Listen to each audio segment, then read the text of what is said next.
Pet parents, ada yang tahu belum ini apa? Kok bentuknya seperti gigi ya?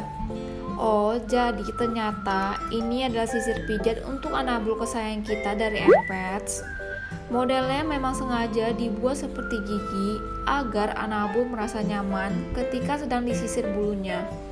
Terbuat dari bahan silikon, jadi sangat aman ya. Sisir pijat ini juga tidak akan merusak bulu anabul dan dapat mengangkat bulu yang rontok.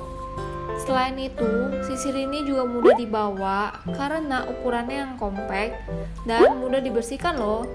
Tersedia dalam 3 varian warna ya.